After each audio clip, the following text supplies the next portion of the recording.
사람 몸 받기 힘드나 지금 받고 있으며 불법 듣기 힘드나 지금 듣고 있으니 이 몸 받은 금생에서도 못되면 언제 또 생을 받아 이 몸이 제대했으냐. 스스로 부처님께 기하여 받들어 모시고 원하건대 중생들과 더불어 대도를 체득하여 무상의 뜻을 바라겠노라. 스스로 법에 기하여 받들어 모시고 원하건대 중생들과 더불어 깊이 경쟁에 들어가 지혜를 받아 같이 하겠노라. 스스로 승가에 기하여 받들어 모시고 원하건대 중생들과 더불어 대인들을 통례하여 모든 것에 막힘없도록 하겠노라. 무상하고 심심한 묘법은 백천만급이 되어도 만나기 힘이드나 나는 지금 보고 득하여 얻을 수가 있었으니 원하건대 부처님의 진실한 뜻에 득하여 받들어 모시겠노라. 나무아미타불 나무아미타불 나무아미타불. 아미타경 참정성전 페이지로 보면은 이제 244페이지부터죠. 또한 사리부라 저 부처님에게는 무량무변의 성문 제자들이 있는데 모두가 아라한이며 이것은 산수로 능히 알 수가 있는 바가 아니니라. 모든 보살 역시 이와 같으니라. 사리부라 저 불국토는 이와 같은 공덕의 장엄이 성취되어 있느니라. 요 부분이죠. 여기 이제 구조를 있는 그대로 보면은 극락세계라고 하는 곳에는 무량무변의 성문 제자들이 있는데 이 성문 제자들이 모두 아라한들이며 이들의 숫자는 헤아릴 수 없이 많다라고 하는 얘기예요. 그러면 이 아라한이 뭔가라고 하는 거죠. 또 성문 제자는 뭐냐라고 하는 거예요. 성문 제자에는 4가지 단계가 있어요. 이 4가지 단계에 깨달음을 증득하면은 이제 아라한이 되는데 제일 첫 번째가 이 4가지 단계를 성문 사과라 그래요. 또는 성문 사향 사과 이렇게 얘기합니다. 사향은 이제 향할 향자로 쓰는 거죠. 그러니까 4가지로 향해서 4가지의 결과를 얻는다라고 하는 거예요. 첫 번째 단계는 수다원가라고 하는 거예요. 그리고 두 번째 단계는 사다함가라고 하는 것이고, 세 번째 단계는 이제 아나함가라고 하는 것이고, 네 번째 단계가 아라함가라고 하는 거예요. 수다원가라고 하는 것은 다른 말로 예류라고도 얘기합니다. 예류. 예류라고 하는 것은 이제 성스러운 흐름에 들어갔다 이런 소리예요. 성스러운 흐름에 들어갔다라고 하는 건데, 이제 이 사다함가를 얻잖아요. 그러면은 그 경지를 견도위라 그래요. 견이라고 하는 건 이제 볼견자 도는 길도자, 그러니까 견도위라고 하죠. 그러면은 요 수다원가라고 하는 거는 어떻게 하면은 어떤 상태가 되면은 수다원가가 되느냐 하면은 8정도의 정견의 상태가 되면은 수다원가가 되었다라고 할 수가 있어요. 다시 말해서 사성제를 바르게 이해하면은 비로소 수다원가에 들어가는 거죠. 자, 사성제를 바르게 이해한다고 하는 거는, 사성제라고 하는 거는 고집멸도지요. 고라고 하는 거는 괴로움의 증상, 그리고 집이라고 하는 거는 원인, 멸이라고 하는 것은 괴로움이 없어진 상태, 도라고 하는 거는 괴로움을 없어진 상태를 얻는 방법에 대한 이해, 그런 견해, 이것이 이제 정확해지면은 이 수다원가를 얻었다라고 할 수가 있는 거예요. 비로소 예류, 성스러운 흐름을 타기 시작했다라고 하는 거예요. 괴로움이라고 하는 증상을 갖다가 정확히 이해한다라고 하는 것은 뭐냐 하면은, 불교에서 괴로움에는 사고팔고라고 하는 게 있어요. 사고팔고라고 하는 괴로움은 살아있는 생명은 누구나 모두가 다 있는 괴로움이죠. 그리고 인간은 이 사고팔고를 극복하려고 하기 때문에 받는 괴로움이 있어요. 그러니까 근데 사고팔고의 괴로움이 괴로움의 증상이 아니고, 또 사고팔고를 극복하려고 하는 괴로움이 괴로움의 증상이 아니에요. 그러면 어떤 것이 괴로움의 증상이냐 하면은 사고팔고가 없는 상태에 집착해서 받을 필요 없는 괴로움을 받고 있는 상태. 실제로는 사고팔고에 집착해가지고 괴로움을 못 느낄 수도 있어요. 안 느낄 수도 있어요. 하지만 그 상태가 바로 괴로움을 느끼든 안 느끼든 사고팔고가 없는 상태에 집착해서, 다시 말해서 해피만에 집착을 해서 살아가는 그 상태. 그래서 옴짝달싹 못해서 생명활동을 제대로 하고 있지 못한 상태를 불교에서는 괴로움이라고 하는 거죠. 그 원인은 해피에 대한 집착이에요. 삶에 대한 집착. 다시 말해서 언제나 자기한테는 사고팔고가 없어야 되는 거야. 그래서 여기에 대한 집착, 이것이 원인이 되는 거예요. 그러면 이제 어떻게 하는 것이 괴로움이 없는 것이냐 하면은, 사고팔고가 없어진 것도 아니고 사고팔고가 없기를 바랐기 때문에, 극복하려고 하기 때문에 받는 괴로움이 없어진 상태도 아니고, 사고팔고에 맞서서 그것을 극복하며 살아가려고 하는 삶, 이것이 바로 괴로움이 없어진 상태라고 하는 거예요. 그렇게 하려면 어떻게 해야 되느냐 하면은 팔정도를 실천해야 된다라고 하는 거죠. 다시 말해서 그렇게 하려고 하면은 바르게 생각하고 바르게 말하고 바르게 행동해야 되는 건데, 바르게 생각한다고 하는 거는 자기 생각을 찍어 누르지 않는 것이고, 바르게 말하고 바르게 행동한다고 하는 것은 자기 생각을 있는 그대로 말하고 행동하는 거예요.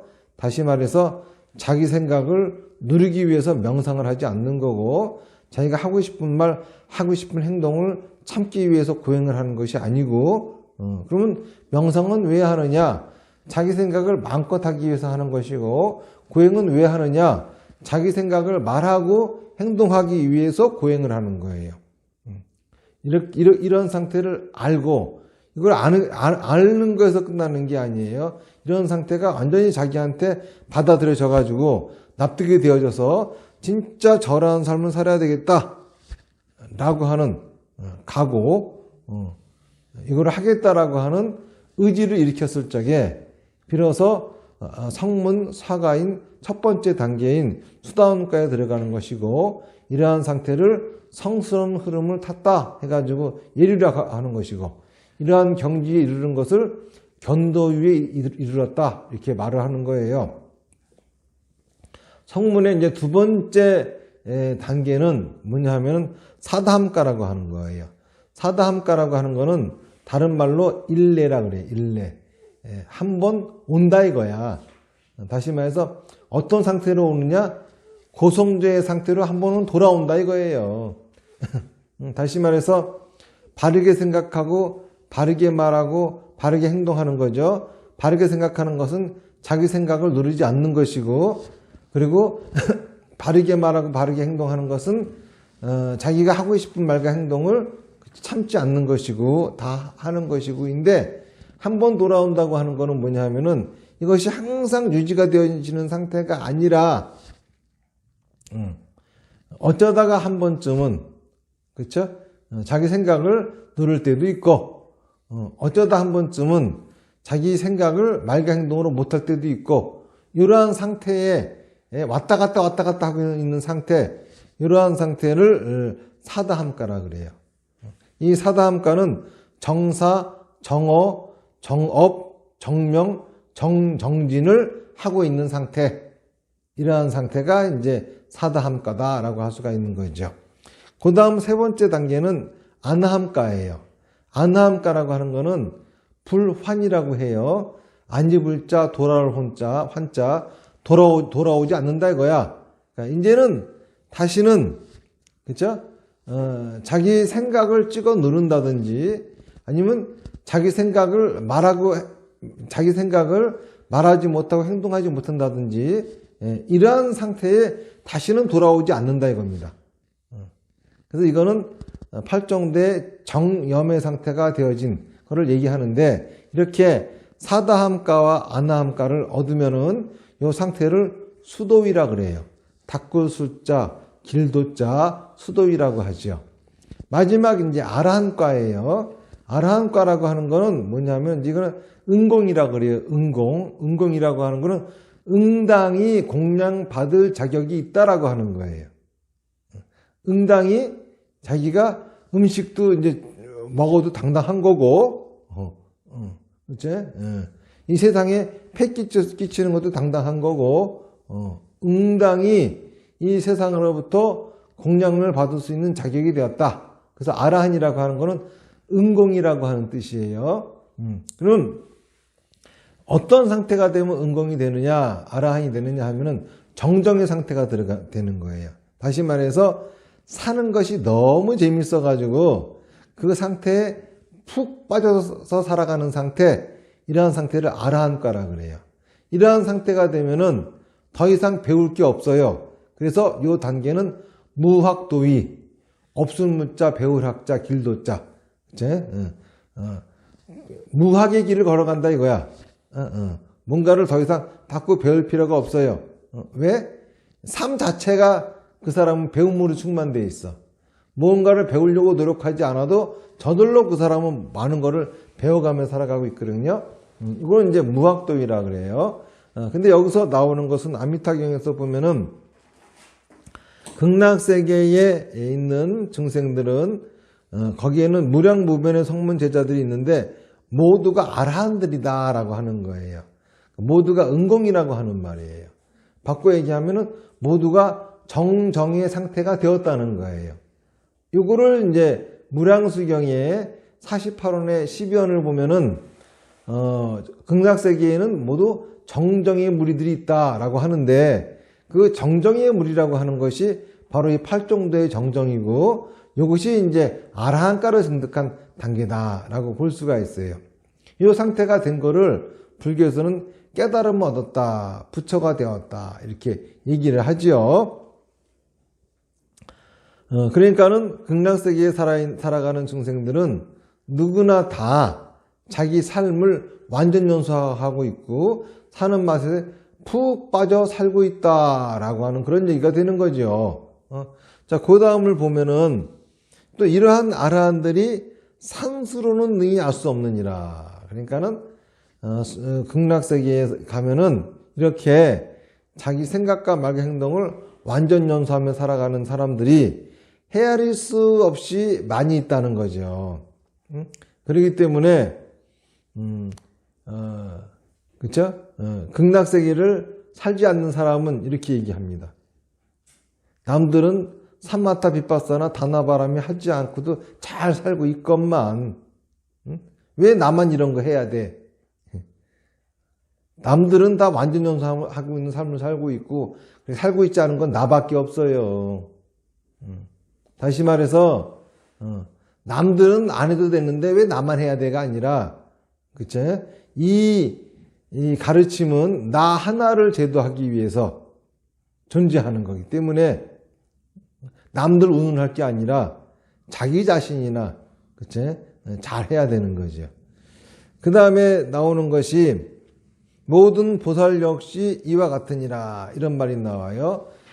모든 보살 역시 이와 같다라고 했을 적에 이 보살이라고 하는 것은 그러니까 모든 보살 역시 아라한처럼 정정의 삶을 살고 있다 이런 소리죠. 다시 말해서 사는 맛에 푹 빠져서 살고 있다 이런 말이에요. 자, 이제 이 보살이라고 하는 것은 뭐냐 하면은 보리살타의 준말이에요. 보리라고 하는 거는 깨달음이고 살타라고 하는 거는 중생이에요. 그래서 이제 깨달음을 향해 가는 중생 이런 뜻이 되는 거죠. 이게 그렇기 때문에 이제 원래 보살이라고 하는 것은 부처님이 되기 위해서 수행하고 있는 상태. 다시 말해서 아라한이 되기 위해서 수행하고 있는 상태. 이러한 상태를 우리가 이제 보살이다라고 얘기를 하는 거예요. 그렇기 때문에 보살 그러면은 석가모니 부처님이 깨달음을 얻기 전에 육령고행하는 모습이라든지 뭐 이러한 것들을 이제 흔히 보살이라고 불렀었는데 불교가 이제 대승불교로 바뀌면서 대승불교 운동이 일어나면서 깨달음의 의미가 바뀌어요. 다시 말해서 아라한가를 얻었다고 해가지고 부처가 되는 것이 아니다. 부처가 되려면은 삼과가 증득되어지지 않으면은 부처가 되지 않는 것이다 라고 하는 견해가 나와요. 삼과라고 하는 거는 뭐냐 하면은 중생이 다 제도되어진 거, 번뇌가 다 끊어진 거, 불도가 다 이루어진 거, 이거를 삼과라 그래요. 이 삼과가 성취되어지지 않으면은 부처가 된 게 아니다 그래요. 그러니까는 이제 원래 아라한을 얻기 전 단계가 보살이었는데 이 대승의 개념으로 들어서니까는 아라한 자체도 부처가 아닌 거죠. 아라한도 보살이 돼야 되는 거야. 다시 말해서 아라한의 단계에 머물러서는 안 되는 것이고 더 열심히 중생이 다 제도되어지도록 모든 중생이 번뇌가 다 끊어지도록 모든 중생이 불도를 다 이루도록 자기도 같이 노력을 해야지만이 그들이 다 구제되어지고 번뇌가 끊어지고 불도를 이루어야지만이 비로소 부처가 될 수가 있는 거예요. 그러다 보니까는 보살이란 부처가 되는 전 단계에 부처가 되기 위해 수행하는 이들이니 아라한들도 그렇죠? 아직은 부처가 아닌 거죠. 보살이어야 되는 거죠. 그런데 아라한들 중에는 자기가 내가 깨달으면 어떠서 나는 부처 이제 끝이야 그러고 있는 사람이 있고 아니야 이거 나나 부처가 안 됐어. 모든 중생이 다 제도돼야지만 나는 부처가 되는 거야 하면서 이제 중생 제도에 아주 열심히 노력하는 사람이 있고 그렇기 때문에 이제 중생 제도에 열심히 노력하는 분들은 이제 보살이라고 하는 거고 아라한 중에서도 그렇게 안 하는 이들은 이제 소승 성문 이렇게 이제 하는 거예요. 그러니까는 이제 보살이라고 하는 거는 이제 보살이라고 하는 개념은 아라한이 되기 전 단계에 아라한가를 얻기 위해서 노력하는 이들도 보살인 거고, 그렇죠? 아라한이 되어서 증생 제도에 힘쓰고 있는 이들도 보살인 거고, 이런 식으로 이제 넓어졌어요. 그러다 보니까는 이제 보살에도 성문에 사과가 있었는데 보살에도 이제 새로운 경지가 등장하기 시작했어요. 그래서 보살의 경지는 쉬운 두 개로 나뉘어서 52위로 나뉩니다. 첫 번째는 이제 십신이라고 하는 단계예요. 십신이라고 하는 거는 뭐냐 하면은 부처님의 가르침을 믿는 단계야. 이거를 이제 바꿔 얘기하면은 십신심, 십심 이런 식으로 말하기도 합니다. 두 번째는 이제 마음이 진리에 딱 머물러 있는 그러니까 진리를 구하는 마음이 바뀌지 않는 단계야. 그래서 이거를 머문다 그래서 십주라 그래요. 십심주, 십발치, 십법주, 십지주 또는 십해 이렇게 말하기도 하거든요. 여기에 또 10가지가 있어요. 그 다음에 이제 20가지가 지나가면 십행이라고 하는 이제 경지가 있어요. 십행은 뭐냐면은 십신과 십주는 자리행이야. 자기를 이롭게 하는 행위야. 그런데 이제 이 단계에 머물면 안 되고 자기가 아라한이 되어가는 단계에서도 십행을 해야 돼. 이타행. 남을 이롭게 하는 10가지 행위를 해야 되는 거야. 남을 이롭게 하는 행위를 해야 되는 거야. 이 단계에도 이제 남을 이롭게 어떻게 하느냐에 따라 가지고 단계가 차근차근 나뉘어 가지고 10가지의 또 단계가 있어요. 이걸 십행이라고 그러죠. 이렇게 이제 자기를 이익하게 하고 이타 남을 이익되게 하는 행을 했으면은 그다음에 이거를 이제 자기 이런 공덕을 다 부처님과 중생들에게 회양하는 십회양의 단계가 있어요.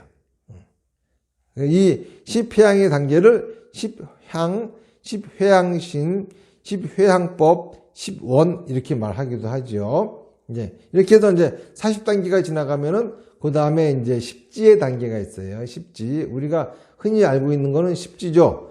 화엄경에 이 십지가 나오는데, 이 보살 52일은 이제 보살 영락경이라고 하는 경에 등장을 하는데, 이 십지라고 하는 거는 이제 화엄경에 등장해요. 화엄경에 십지품이라고 하는 것이 있는데, 이걸 십지경이라고 부르거든요. 화엄경 중에서도 가장 먼저 성립되어졌다라고 할 정도로 대승불교가 일어나면서 이 십지에 대한 부분은 굉장히 많이 논의가 되었죠. 십지의 이 경지를 보면은 환희지, 이구지, 발광지, 염해지, 난승지, 현전지, 원행지, 부동지, 선해지, 법운지 이런 것들이 있어요. 그러고 난 다음에 그 다음에 등각. 이 등각이라고 하는 경지는 드디어 이게 이제 정정의 상태가 되는 거예요. 엄밀하게 말하면은 이제 아라한의 단계하고 성문의 아라한의 단계하고 같다라고 하는데 이제 대승에서는 그렇게 인정하지는 않죠. 그러니까 한참 아라는 한참 밑이야 이렇게 하지만은 등각은 이제 드디어 자기 삶을 완전 연수하는 그런 상태가 되는 거예요. 이거를 이제 다르게 얘기하면은 무구지, 다시 말해서 더러움이 없는 경지다. 또는 입법계심, 부처님의 법계로 삼라만상의 법계로 들어간 삼라만상에 푹 빠져가지고 사는 재미에 푹 빠져 살아가는 그러한 상태다. 그래서 입법계심이라고도 합니다. 그 다음에 마지막 단계가 52위가 묘각이에요. 이거를 이제 묘각지라고 하기도 하고 정멸심 묘각지라고 하기도 하고 정멸심이라고 해요. 말 그대로 정멸심 묘각지라고 하는 것처럼 이거는 이제 완전 연소가 돼서 끝나버린 상태야. 불이 꺼져버린 상태야. 부처가 되어버린 상태예요. 이러한 상태를 얘기를 하는 거죠. 그러니까는 보살이라고 하는 거는 이렇게 52지의 단계의 보살이 있는데, 보살이 있는데, 여기서 얘기하는, 그쵸? 이 보살들도 아라한처럼 정정의 단계에 이르렀다라고 한다고 하는 거는 곧 등각에 이른 보살들이다. 그런 말이라고 하는 겁니다. 무슨 말인지 아시겠죠? 그러니까 이 구절을 다시 읽으면은, 극락세계에는 무령무변의 성문 제자들이 있는데 이들은 아라한이다. 이 아라한이라고 하는 것은 팔정도에서 정정의 단계에 이르러가지고 무학도 위에 들어간 이들을 말한다라고 제가 말씀을 드렸죠. 그 다음에 그 밑에 나오는 거는 모든 보살 역시 이와 같으니라. 이 모든 보살 역시 정정에 이르렀다 이겁니다. 그러니까 보살 경지를 보면은 등정각에 들어간 상태예요. 무슨 말인지 아시겠죠? 사리부라 저 불국토는 이와 같은 공덕의 장엄이 성취되어 있느니라. 그 다음에 또한 사리부라 극락세계에 태어난 중생들은 모두가 아비발치이니라. 이 아비발치라고 하는 거는 뭐냐면은 불태전, 뒤로 물러나지 않는다. 그런 소리예요. 그런데 이 성문사과에서의 불태전은 뭐였죠? 안함가였어요. 그렇죠? 그리고 보살 52위에서 불태전은 어느 단계냐 하면은 보살 10주 중에 8번째 부동지가 불태전이에요. 그러니까 적어도 이들은, 그렇죠? 이들은 아라한이 설사 안 됐다 하더라도 안함가나, 그렇죠? 등각을 얻지 못했다 하더라도 적어도 부동지에는 와 있다라고 하는 거죠. 그러니까는 이 사람 그 안함가를 이루면 아라함가는 따놓은 당상이고, 그렇죠? 보살 경지도 부동지에 들어가서 그 등각은 따놓은 당상인 거죠. 그리고 또 나오는 것이 이제 이들은 일생보처이며 이들 중 많은 이들이 일생보처이며 이들 중 많은 이들이 일생보처라고 하는 거예요. 일생보처라고 하는 것은 일생, 다음 생에는 반드시 부처님이 된다라고 하는 거예요. 그러니까 부처님 바로 다음 단계야. 그럼 부처님 다음 단계라고 하는 거는 뭐냐면은, 자, 부처라고 하는 거는 완전 연소죠. 그렇죠? 그럼 완전 연소 중인 상태잖아요. 자, 아라한도 엄밀하게 말하면 완전 연소 중인 상태지 부처는 아니에요. 그러니까는 소승에서 보면은 일생부처는 아라한이야. 그렇죠? 그리고 대승불교에서 이 보살의 경지에서 보면은 일생보처는 등각이에요. 그러니까 이들 중 상당수는 등각이고 이들 중 상당수는 아라한이다 이런 말이에요. 그러니까 요 얘기를 있는 그대로 얘기하자고 하면은 처음에는 성문들은 전부 다 아라한가를 얻었다. 보살도 역시 그와 같은 경지에 이뤘다라고 하는 거는 거기에 극락세계에 있는 이들은 전부가 다 아라한과 그쵸? 또 등각을 얻은 사람들이다. 이러한 얘기거든요. 소승에서 보면은 아라한가에 머물러 있는 일지언정, 그쵸? 아라한가에 머물러 있을지언정, 그쵸?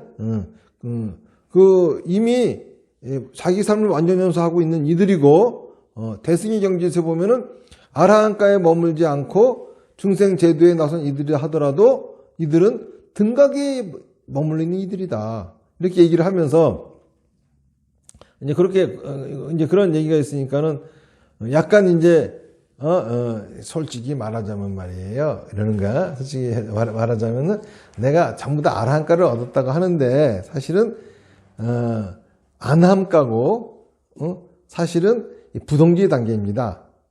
왜 그러냐 하면은 요거는 이제 불퇴전 뒤로 물러나지 않은 거니까는 따놓은 당상이니까는 그치? 그러니까는 안함가를 얻었다 하더라도 아라한가를 얻었다라고 우리가 볼 수 있는 것이고 부동지 보살이라 하더라도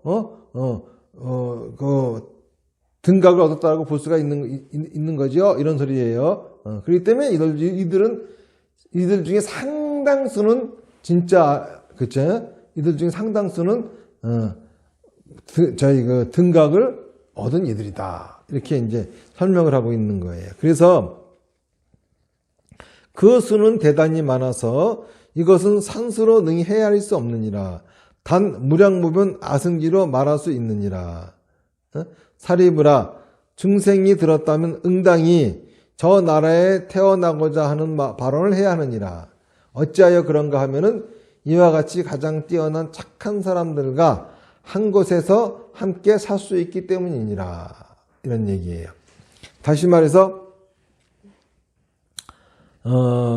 이제 요 얘기를 한마디로 딱 요약을 하자고 하면은 극락세계에 태어난 이들은 다 자기 생각과 말과 행동을 완전 연수하면서 사는 맛에 푹 빠져서 살아가는 사람들이다 라고 하는 거예요. 그런데 이들이 착한 사람이라는 거예요. 자, 우리가 생각하는 착한 사람들은 어떤 사람들이죠? 남에게 피해 주지 않고 남을 위해 자기를 희생할 줄 알고 비록 자기가 불의를 겪다 하더라도 다 참고 견디고 뭐 이런 사람들이 그렇죠? 우리가 보기엔 착한 사람들이에요. 근데 그렇게 착하게 살려면은 어떻게 됩니까? 생각을 마음 놓고 안 해야 되고 하고 싶은 말 하고 싶은 행동을 다 참아야지만 그렇게 살 수가 있는 거야. 그러니까 이렇게 보면은 그렇죠? 불교에서 얘기하는 착한 사람과 세상에 얘기하는 착한 사람은 큰 차이가 있다는 거예요. 세상에는 착한 사람, 훌륭한 사람, 위대한 사람 하는 건 그런 사람들은 뭐냐면은 자기 생각 찍어 누르고 하고 싶은 말 하고 행동 잘 참고 사는 사람들이 착하고 훌륭하고 위대한 사람이라고 평가를 받는데 불교에서는 그거는 악인이야. 멍청한 사람이야. 구제의 대상이야. 고성제에 고에 빠져 있는 상태죠. 그러면은 어떤 사람이 착한 사람들이냐 하면은 자기 생각할 거 마음껏 하고 자기 말과 자기가 하고 싶은 말 하고 싶은 거 마음껏 하는 거야. 단 나와 남에게 피해가 되지 않는 한도 내에서 그걸 함부로 싸고 다니면은 나와 남에게 피해가 되거든요. 그거를 염두에 두고서 하고 싶은 말, 하고 싶은 행동을 마음껏 하며 살아가는 이들이 착한 사람이라고 한다고 하는 거예요. 근데 실제로 보면 진짜 그런 사람들이 착한 사람이에요. 자기가 착한 척 하느라고 말이야. 일부러 자기 속으로는 나를 갖다 이상하게 생각하고 있으면서, 내가 저 사람을 이렇게 생각하면 안 돼. 저 사람한테 내가 이렇게, 함부로 하면 안 돼. 이렇게 자기 억지로 꾹 참아가면서, 속으로 탁 참아가면서 아주 그냥 혼자서 이렇게 자꾸 그런 식으로 나를 대해요. 그러면 나는 옆에 있다가 열이 받죠. 솔직히 그냥 너 재수없어라고 말을 해줘. 그러면 싸움이라도 벌어져가지고 변명이라도 할 기회가 있을 거 아니에요. 안 그래요? 근데 변명할 기회조차도 안 줘. 지가 딱 참으면서 너는 나쁜 놈이지만은 어떻게든지 나는 나쁘게 생각하면 안 되니까 자꾸 좋은 놈으로 만들어서 지멋대로 생각하다가 안 되니까는 너는 인간 말종이야. 그러고 딱 남의 말도 들어주지도 않고 단절해버려. 이게 과연 착한 사람입니까, 이게? 근데 세상은 이렇게 살아가는 게 착한 건 줄 알고 이렇게 살으라고 가리키고 이렇게 살려고 노력을 해요. 근데 그런 나쁜 놈들이 그쵸? 사람들 속을 다 터뜨려놔. 속 시원하게 말할 기회도 안 줘. 사람마다 다 그런 표정 짓고 그렇게 말하고 그렇게 행동할 적에는 다 사연이 있어요. 그러면 들어보기라도 좀 하라고. 왜 그러냐라고 좀 물어보기라도 좀 하라고. 그러니까는 불교에서는 곧닥으로 사는 인간들은 착한 게 아니야. 근데 이 세상은 그렇게 꼭 참고 자기는 불만이 있어도 꼭 내색도 안 하고 방긋방긋 웃으면서 언제든지 보면은 그냥 하나 미소로 대하면서 하고 싶은 말 하고 싶은 거 다 참고 살아. 그런 사람들을 뭐라 그러죠? 덕인이라 그래. 덕인이라고. 너 사람은 덕이 많다 그러고 훌륭하다 그러고 훌륭하긴 쥐뿔. 그런 옆에 있는 사람은 다 나쁜 놈이 돼버려 그냥. 그러니까는 진짜 착한 사람들은 자기가 하고 싶은 말, 자기가 하고 싶은 행동, 그죠? 자기가 하고 싶은 데 다 해. 그 대신 싸고 다니지 않아. 이런 사람들끼리 살면은 속이 후련해요. 남의 생각에 찍혀 눌려 살 이유도 없고, 그렇죠? 그런 사람들하고 살면은 나도 하고 싶은 말, 하고 싶은 행동 마음껏 다 할 수가 있거든. 그러니까는 극락세계는 진짜 착한 사람들하고 살지, 그치? 나쁜 사람들하고는 안 살아요. 그런 사람들이 나한테 대놓고, 왜 어저께 나한테 그렇게 했느냐고 따지는 그 사람이 착한 사람이야. 말할 기회를 주잖아. 해가지고 서로 말해봐가지고 내가 딱 보기에 아이고 너는 인간 안 되겠다. 난 상종 안 하면 돼. 그렇죠? 하지만 대개 그렇게 터놓고 얘기하는 사람들끼리는 사이가 좋아지면 좋아지지 나빠지지 않아요. 항상 착하고 좋은 사람들하고만 살 수 있게 되는 거죠. 그런데 그거를 진짜 자기 생각을 싸고 다니면서 무례하게 하는 거는 잘못된 거죠. 그래서 사실은 자기 예의라고 하는 거는 자기 생각을 참고 자기 하고 싶은 말, 자기 하고 싶은 행동을 안 하려고 배우는 게 아니고, 예의라고 하는 거는 생각도 마음껏 하고 자기가 하고 싶은 말, 하고 싶은 행동 마음껏 하려고 배우는 게 예의인데, 예의를 잘못 배워가지고 예의 그러면 에이 몸소리 있죠. 그냥 무조건 생각 참고 말 참고 행동 참아야 되는 줄 알고. 그런 게 아니죠. 원래 예의는 그런 게 아니에요. 그래서 예의를 제대로 배워가지고 속 시원한 삶을 살아가는 사람들, 그런 사람들하고 모여 살면은 우리가 자기 생각, 자기 말, 자기 행동 막 해대는 사람, 저거 진상하는 건 뭐냐면 예의 없는 사람들이야. 무례한 사람들, 무식하고 그런 거하고는 다른 거죠. 그 다음 사리부라 적은 성근과 복덕의 인연으로는 저 나라에 태어날 수 없느니라.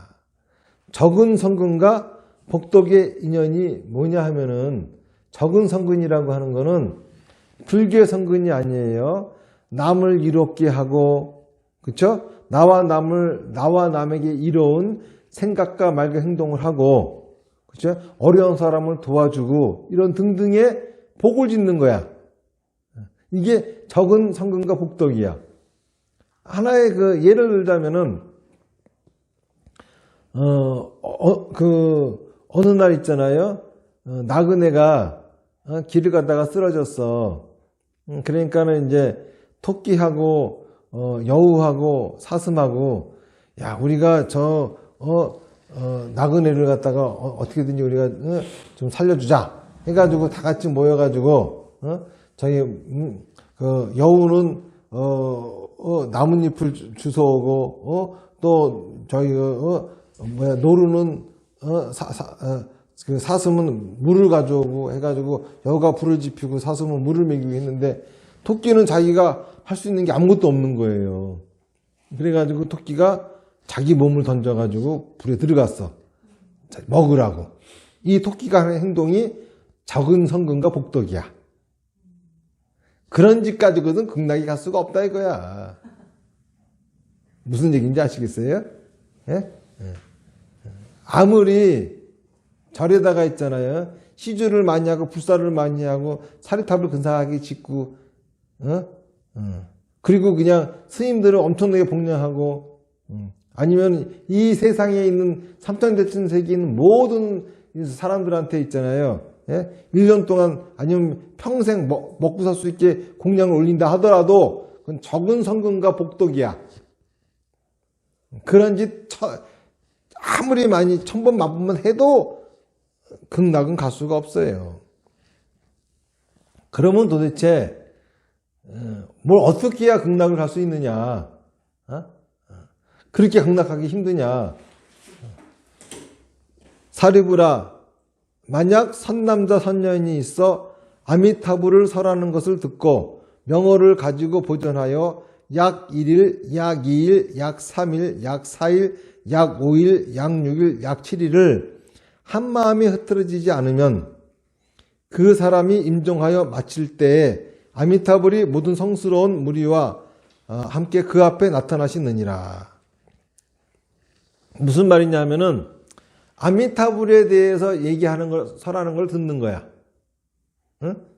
아미타불이 어떤 분인지에 대한 얘기를 듣는 거야. 그러면은 제가 아미타불은 어떤 분이라 그랬습니까?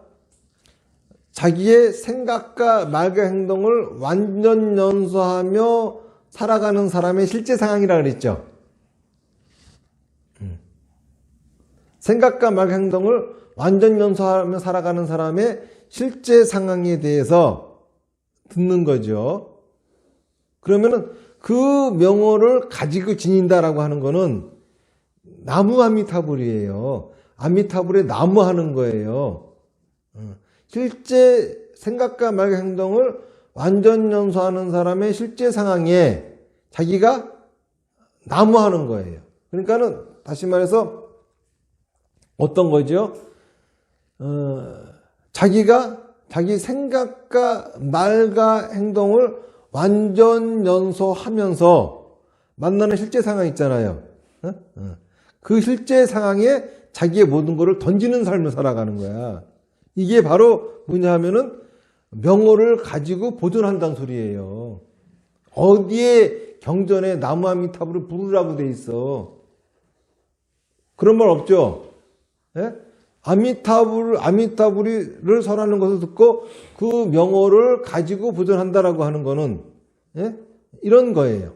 그러니까는 자기의 생각과 말과 행동을 완전 연소하면서 만나는 실제 상황에 자기의 모든 걸 다 던지면서 살아가는 거를 얘기를 하는 거야. 이렇게 하기를 약 1일, 약 2일 하면서 7일이야. 왜 7일이냐? 왜 7일이냐 하면은, 그쵸? 하루는 지옥이고, 하루는 저희 그 악이고, 하루는 축생이고, 하루는 술하고, 하루는 인간이고, 하루는 천상이고, 하루는 극락이야. 다시 말해서 자기의 생각과 말과 행동을 완전 연소하면서 살아가면은 만나는 실제 상황이 지옥일 때도 있고, 악일 때도 있고, 축생일 때도 있고, 술할 때도 있고, 인간일 때도 있고, 천상일 때도 있고, 극락일 때도 있어. 그렇죠? 이렇게 이거를 지니고 있다 보면은 이렇게 살아가는 삶이, 그러니까 자기가 어떤 환경에 처하든지 간에 자기의 생각과 말과 행동을 완전 연소하는 것을 갖다가 내려놓지 않아요. 그리고 실제 상황에 완전 연소하는 실제 상황에 자기 모든 걸 던지며 살아가는 생활을 변치 않는다면은 언제? 임종시에 내가 죽을 때 아미타불이 나를 영접하는 거예요. 죽을 때는 뭐야? 언제 죽을 때일까? 배낭에서 뛰어내릴 때지. 그쵸? 내가 죽음을 두려워하지 않고 살 때지. 그쵸? 죽음 따위가 두렵지 않아. 죽어도 할 수 없어. 자기 생명을 다 바칠 때. 그러면은 생명이 바쳐졌으면 죽겠죠. 생명이 바쳐졌을 때 임종시에 비로소 아미타 부처님이 나의 실제 상황이 그 실제 상황 속에 있는 모든 성스러운 무리들과 함께 나를 맞이해 주는 거예요. 이러면서 극락세계가 구현되는 겁니다.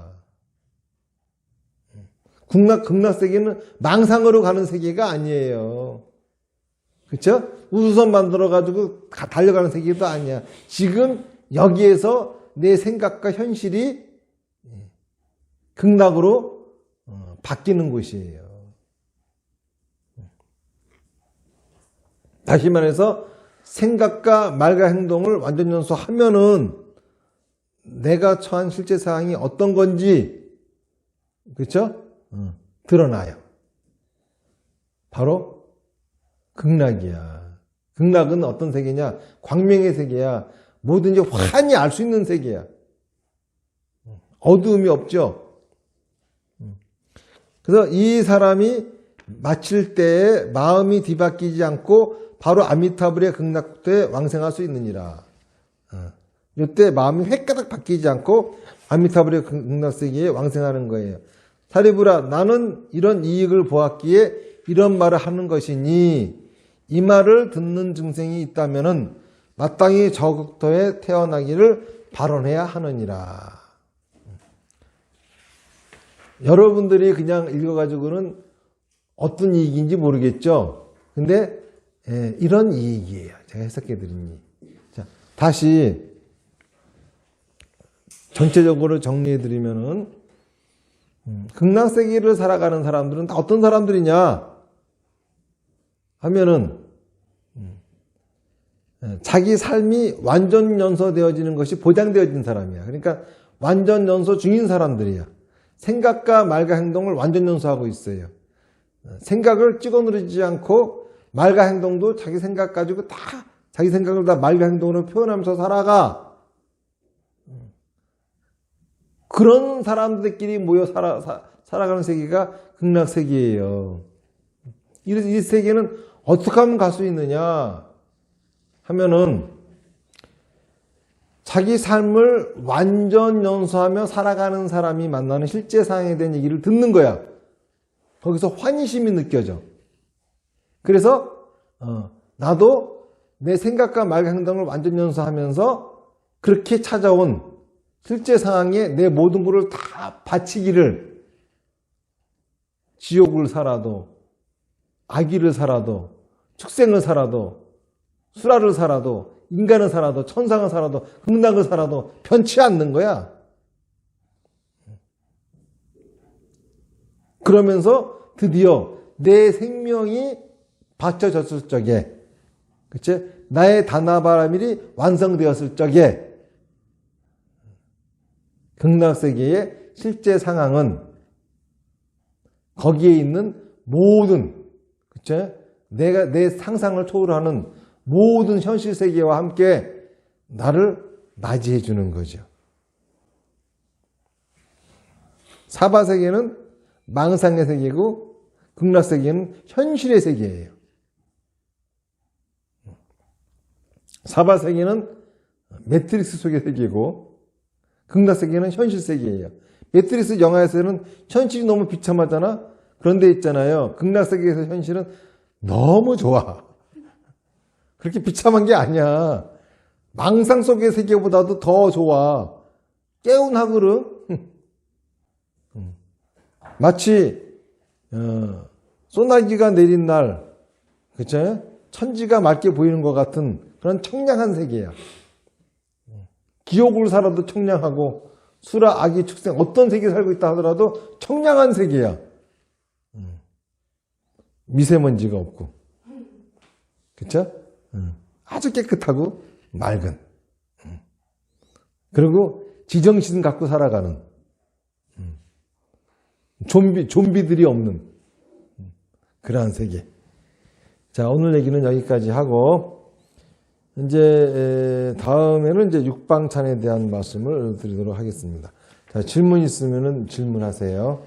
여기 그 사바세계가 아까 이제 매트릭스 세계라고 하셨는데 극락세계는 그럼 이제 사바세계를 살면서 이제 생각과 말과 행동을 완전히 하면 극락세계가 된다는 말씀이신데 그러면 그게 현실이란 거죠? 어떻게 현실을? 네. 항상 제가 그려드린 그 도표를 생각하시면 돼요. 자, 실제 상황이 있고 감각기관이 그걸 받아들이고 인식기관이 그 자극을 분석하고서 실제 상황을 판단하잖아요. 그럼 판단 사항이 생겨요. 이 판단 사항은 실제로 왜곡이 되어 있는 상황이에요. 그런데 우리가 알고 살 수 있는 세계는 이 판단 사항밖에는 없어요. 그렇죠? 그러니까 이 판단 사항은 실제하지 않는 세계인 가상 공간이야. 매트리스 같은 공간이야. 그러니까 이게 사바 세계인 거지. 그렇죠? 그런데 우리는 이 사바 세계가 현실이라고 착각하며 살아가는 거예요. 자, 그런 내가, 내 마음껏 그 실제 사항을 왜곡시키고 내 마음껏 있잖아요. 이게 실제 상황일 거라고 착각을 한 상태에서, 그쵸? 그거를 이제, 하지만은 실제가 아닐 수도 있어. 라는 생각 갖고,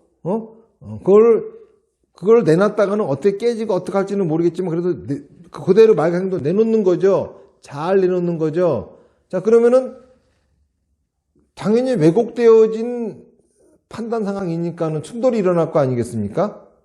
그렇죠? 충돌이 일어나면서 우리가 비록 내 생각이 틀렸구나. 실제 상황은 이런 거구나. 이렇게 알게 될 거잖아요. 그렇죠? 이렇게 알게 되어진 그 실제 상황이 바로 아미타불이라고. 그러면은 그렇게 해서 실제 상황이 이제 현실이 뭔지 알았잖아요. 그럼 거기서 우리는 또 우물쭈물 또 제대로 있잖아요. 거기서 놀래가지고 자기 생각하고 다르니까 너무 놀래가지고 다시 움츠리고 이런단 말이야. 그게 아니라 그 다음에는 그 실제 상황에 자기 모든 걸 또 던져버리는 거야. 이때에 극락세계가 구현되어진다는 거죠. 자, 그러면 우리가 살아가는 삶을 보세요. 내 생각이 있어. 지금 자기만의 망상의 세계야. 매트리스 세계 같은 거야. 허상의 세계를 실제 상황에 내놔요. 그럼 충돌이 일어나죠. 그럼 어떻게? 실제 상황이 뭔지 알려고도 하지 않아. 내 생각과 다른 실제 상황이 두렵고 무섭기만 해가지고 안 보려고 그래. 그리고 왜 그런 일이 벌어졌는지도 분석하려고 하지 않고, 그쵸? 더 숨어들고, 더 도망치고, 더욱더 자기 생각을 내놓지 않으려고 하는 쪽으로 빠져들어가요. 그쵸? 그러니까는 계속 사바세계만 구현되어지는 거야. 그런데 막상 내놓고 부닥치면은 그게 아니라 실제 상황이 딱 등장을 해요. 자, 내놓고 부닥쳤어. 실제 상황이 등장을 했어. 도망치지 말고, 그쵸? 겁먹지 말고, 실제 상황이 언제 어떤 줄 알았으니까는 새로운 전략을 짜가지고 다시 던져, 거기다 또. 그러면은 자기 눈앞에, 그쵸? 다시, 이 던질 적이 그 각오는 어떤 거냐면은 죽을 각오야. 생명을 던지듯이 던지라고. 가장 힘든 게 뭐냐 하면은, 자, 아미타불을 만났어요. 내가 생각과 말 행동을 완전 연수해가지고 아미타불을 딱 만났어. 그러면 기쁜 일이 생기는 게 아니라, 죽을 것 같은 생각이 들어. 이때 죽어줘야 돼. 이때에 나무를 해야 돼. 아미타불을 뵀으면은 나무, 귀. 이 나무라고 하는 말이 아미타 부처님 앞에 붙어야 나무 아미타불이 되는 거예요. 이때 귀를 하라고. 이 귀 한다고 하는 거는 던지는 거예요. 어디에? 비상식의 세계로. 무슨 말인지 아시겠죠? 실제 상황을 만나잖아요. 그러면은 그것이 자기가 막 다 이해되어지는 거가 아니야. 너무나 비상식적이야. 납득할 수가 없는 현실이야. 상상도 못했던 일이야. 납득되어지는 게 아니에요. 그렇기 때문에 무섭고 두려워. 하지만은 거기다가 던지라 이거야. 그래야 극락세계가 구현되어진다는 거죠. 이해가 되셨어요? 네. 예를 들면 제가 대학을 가서 공부를 한다라고 하면 최선을 다해서 이제 열심히는 하겠지만 그게 잘 안 되는 일들을 자꾸 만났을 때 좀 더 열심히 해야 된다는 그런 개념인가 이게 어떤 한 번만 더 설명을 해주시면 좀. 왜 대학을 가려고 그러고 왜 공부를 하는 건지는 모르겠으나 정확히 그 목표가 있다고 쳐요. 그래가지고 나는 열심히 공부를 하는 거죠. 그러니까는 그렇게 열심히 공부하고 있다고 하는 거는 뭐냐면은 완전 연수하고 있다는 거잖아요. 다시 말해서 자기 생각을 말과 행동으로 옮기면서 다 태우고 있다는 거잖아요. 그러면은 현실이 등장을 해. 어떤 현실이 등장하면은 도저히 내 실력 가지고는 안 되겠다. 실제상에 딱 등장을 해. 내가 헛된 망상을 피우고 있었구나.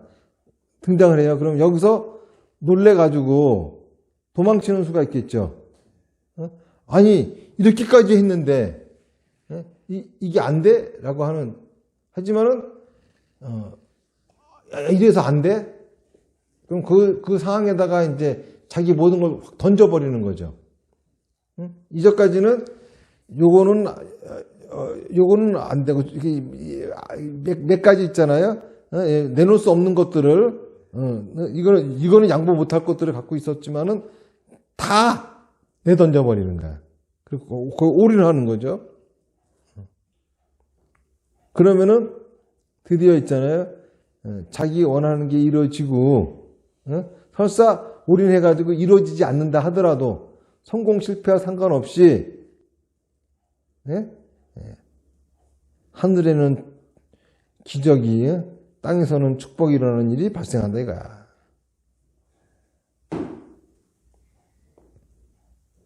무슨 말인지 아시겠죠? 근데 이제 공부를 하는 거야.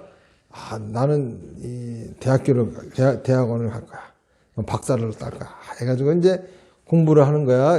자기 생각을 말과 행동으로 넘기고 있는 거죠. 근데 현실을 보니까는 내가 실력이 너무 없어가지고 이 레벨 차이가 나 도저히 할 수가 없어.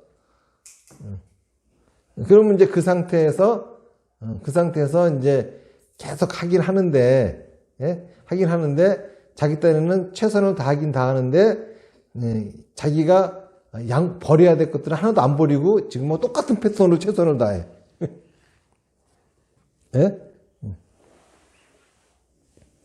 그러는 게 아니라고. 예를 들어가지고 계속 또 공부하다 보면은 이제 이혼당한 게 생겼어. 이거는 못해. 계속 공부하다 보면 회사 잘리게 생겼어. 이거는 양보 못해. 그래가면서 계속 하는 거야. 그래서 계속 해봐야, 그쵸? 나중에, 성공해도 그렇고, 실패해도 그렇고, 찜찜해. 실패하면은 한번 자꾸 미련이 남아. 그래서 또 그 짓을 해, 그냥 죽을 때까지. 하지만은, 그쵸? 다 내려놓고 그냥 확 올인해버리는 거야, 그냥.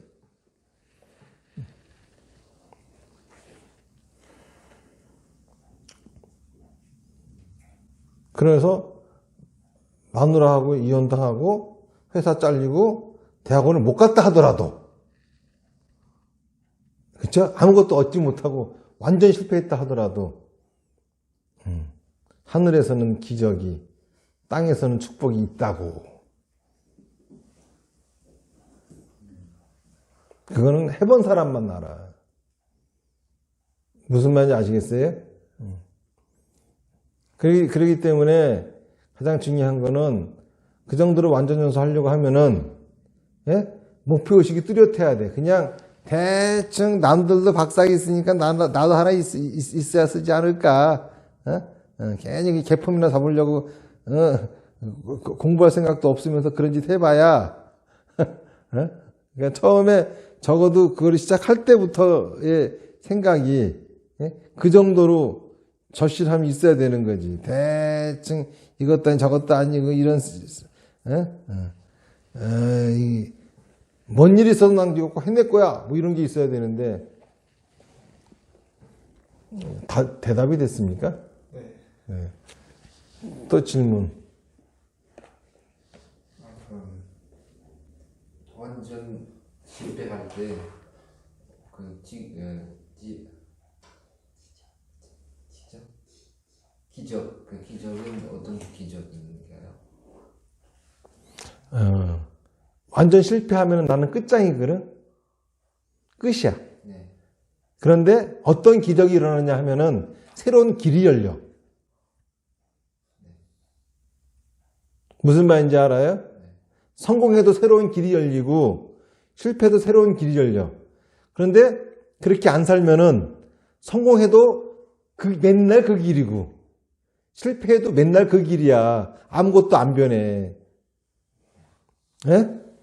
기적이라고 하는 건 뭐야? 기적이라고 하는 건 내 예측과 내 상상을 벗어난 전혀 있을 수 없는 일이 벌어지는 게 기적이잖아요. 근데 그렇게 살아서 실패하고 성공하잖아. 그럼 어떤 기적이 일어나냐 하면은 전혀 내가 예측하지 못한 일이 벌어져. 성공해도 실패해도 똑같이. 하지만 그렇게 안 살면은 성공해도 실패해도 기적은 안 일어나. 내가 예측되어진 대로 세상이 굴러가. 자기 인생이. 이제까지 자기가 상상했던 대로 굴러가. 실패해도 상상한 대로 실패가 되고, 성공해도 상상한 대로 성공이지. 그런데 제대로 살면은 그 기적이라고 하는 거는 내가 생각하지 않았던 일들이 벌어져. 무슨 말인지 아시겠어요?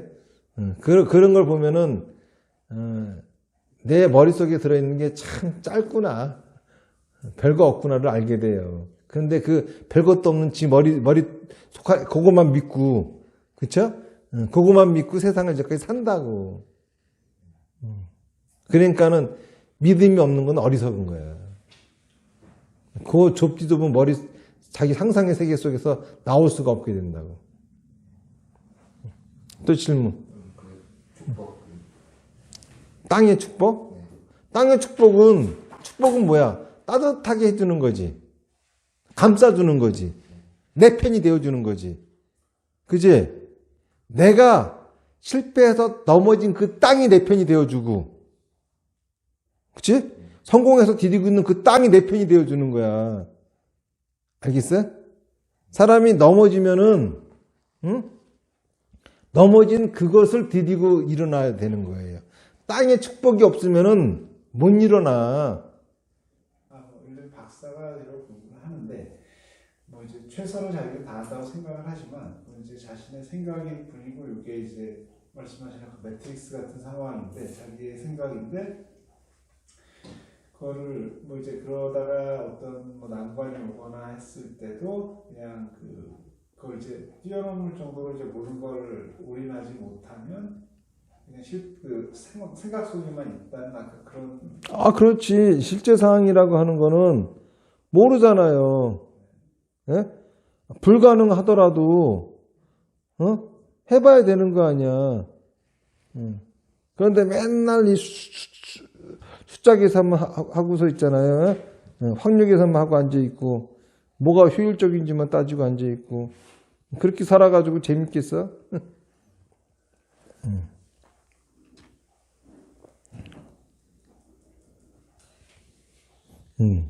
그러니까 우리는 어차피 실제 사항은 몰라요. 우리가 알 수 있는 거는 판단 사항밖에 없어요. 그렇죠? 그래서 그 발버리심이라고 하는 것 자체가 원할 수 있는 거는 뭐든지 다 원해도 된다는 거잖아. 나는 할 뿐, 최선을 다해서.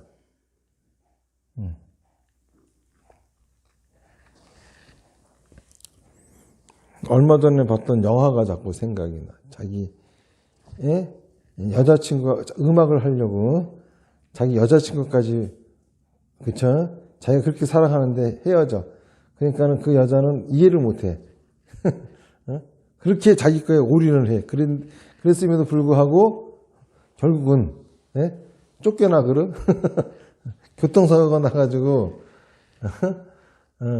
그 음악회에 참석하려고 교통사고가 나가지고 차에 치였음에도 불구하고 그런 몸을 갖고 가서 기어코 연주를 해. 근데 몸이 다쳤잖아요. 쫓겨나 못한다고. 다 자기한테 딱 한 번밖에 없는 기회인데. 그런데 나중에 그 큰 데서 공연할 수 있는 기회가 주어지잖아. 왜? 걔 골탕 먹이려고.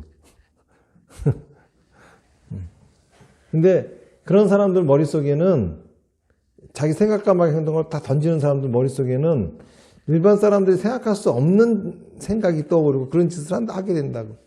자기도 모르게. 응? 그 영화 뭐야? 그거 한번 봐봐, 그거. 봤어요? 어? 그렇지. 그거 봐봐. 그게 아마 자존적인 거예요. 라라랜드 만든 감독, 음악 감독이 있는데요. 그 사람이 약간 자존적인. 그러니까 진정한 행복이라고 하는 거는, 그렇죠? 꼭 성공에 있는 게 아니야. 그 영화는 그렇다고 해가지고 마지막까지 그 주인공이 성공하는 모습은 보여주지 않잖아요. 응? 그렇죠? 누구도 환호하지 않고 그냥 드럼 치면서 끝나버리잖아. 근데 그 감독이 거기서 보여주려고 하는 메시지가 뭐겠어? 그러니까 지금 세상에 사람들이 의외로 있잖아요. 진정한 행복에 대한 생각들을 많이 한다고. 그러면서 그런 영화들이 여기저기서 이렇게 그런 소설이나 이런 것들이 여기저기서 등장을 해. 그러니까 결코 내가 하는 말이 허황된 얘기가 아니라고. 그런 세계가 바로 극락세계예요. 우리가 보기에는 그 사람은 지옥 같은 삶을 살고 있는 것 같고 그 사람 역시 그렇게 생각되겠지만은 그 영화 끝나고 난 다음에 가슴속에 뭐가 남아? 그게 바로 그 사람이 극락을 살고 있다는 증거라고. 굉장히 충격적이지. 머리가 띵하지. 이전까지 내가 추구했던 갑자기 그 사람 엄청나게 멋있어 보이고 막 가슴에서 막 환희심이 우러나오고 하죠. 극락세계가 그런 세계라고.